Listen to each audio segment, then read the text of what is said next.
becoming a professional rugby player. Understanding in order to achieve that, you've got to treat yourself as a bit of an asset, eh? See, you are actually the product, amen. So investing everything you can into that asset so that it could pay off with those dividend styles, amen. It's just talking too much financial fucking talk, amen. What I mean is, you've really got to put the effort in looking after yourself, amen. Especially if you're a young person and you really want to reach for those stars, and that's what you're about. I mean, definitely you've shaped your identity that way, and you just want to keep persevering. It's understanding that you're an asset, amen.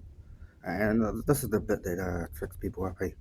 It's only because life gets involved, and I see a whole bunch of talented players, and especially our young ones, eh? I see it all the time. Uh, they end up start folding to the way of life, amen. They like to, instead of just staying true to the fucking character that they are, and just being a rugby player, amen. They actually start changing themselves just so that they can fit into their fucking world, which is fucking boring anyway, compared to rugby. And yeah, they start conducting themselves like everyone else in society just because they want to be their fucking normal. Well, part of this fucking game, do you not understand that you're not normal, eh, man? You see, the power a rugby club can give you, eh? They're not there to make you fucking normal, eh, man? There to make you fucking that extraordinary motherfucker you were born to be, eh?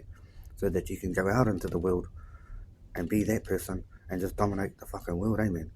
You know, well, life's pretty easy when you've got those type of skills and foundations behind you, eh? But too often enough, especially because Stu likes to do a lot of door work, and it's nothing worse than seeing a young player that, you know, definitely has the potential to become a professional rugby player, but they're out there, trying to get on the B-wise ones, trying, sometimes, doing bad things for their health, like, smoking ones, and sometimes they like to get caught up in their fucking, that naughty type of fucking drugs type of shit.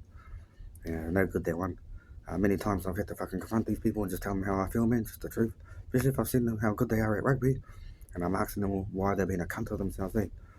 And sometimes just being young cunts, of course, they don't get it. But, that's what Stu tries to have a bit of a cordial to them about, because I ain't gonna lie to myself, eh, man? When I see a fucking talented young man, or a talented person in rugby, and they're treating themselves like fucking shit, it's just because they don't understand that they're the fucking asset, eh, man? You can't afford to be fucking around with your body, eh, man? You've got to really look after it. And I would even go as far as investigating, seeking that help, because that's what you should be doing with rugby. Anything that can help you in a positive way, and really seeking that knowledge. Looking after your health is going to be a positive approach for yourself. And it's just understanding you've got to treat you and your body, like a Tonga one's, eh? And it's having that respect for yourself right there and then. That, hey, man, sure, I'm going to miss out on a lot of fun, hanging out with my mates, getting on the BURs once, having a bit of a party. I might even chuck a bit of a dart in there, have a bit of a diary, just so that I can fit in with the rest of all those fucking assholes out there. And then you totally forget that they're what you're really about, because you've got that fucking weak mindset that you want to fit in, amen. People that do extraordinary things in our game aren't normal fucking people, amen. A normal person can't go do what they fucking can do, amen. So why the fuck do you want to be those cunts? Fuck them. We've already got enough useless cunts in this fucking world. Don't let that be you, amen.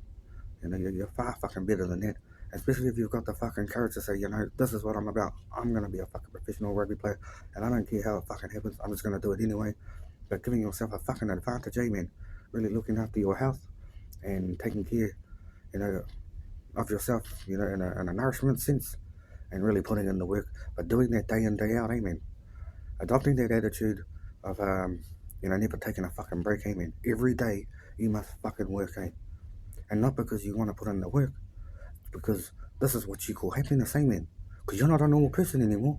Far from it, eh? Fuck that fucking character, amen. That's just, you might as well just say you're one of those cunts who surrenders, amen. Yeah? But we're not here to build that weak fucking spirit. We're here to build a warrior spirit that shows up every fucking day.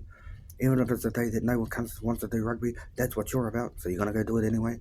Sometimes you have to wake up and early hours in the morning. That always gives me great pride, amen. Knowing that I'm up at 5 in the morning doing something physically active, and definitely if you're a rugby player, take a look at these professional players out there, amen. Do they look like they're the cunts that can fucking fold, amen? You know, you can't take that normal fucking weak mentality up against a professional rugby player because they'll fucking chop you in half, hey, man. Without trying either, man. It's just because they do that on a daily basis. Every muscle memory that they have in their body is only to dominate, you know, because they ain't those normal motherfuckers. They ain't about that.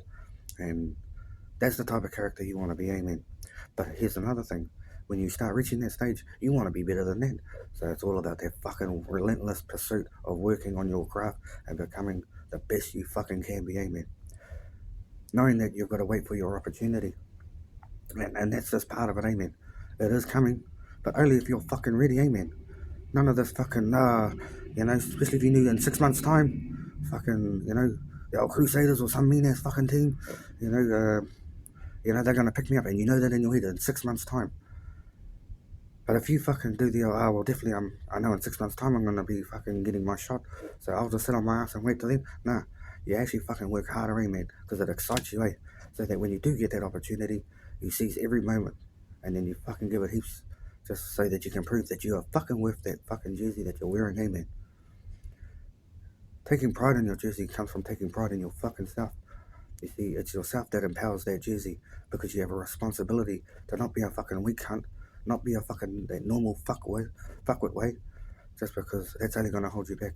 Knowing that you're the asset and you're going to put yourself in the best advantage, look after your body, and take care of your health. And definitely when those opportunities come, fucking seize them, amen. That's how you become a professional rugby player. Okay. Once you know, I'll still careful, pretty mean, alright? Be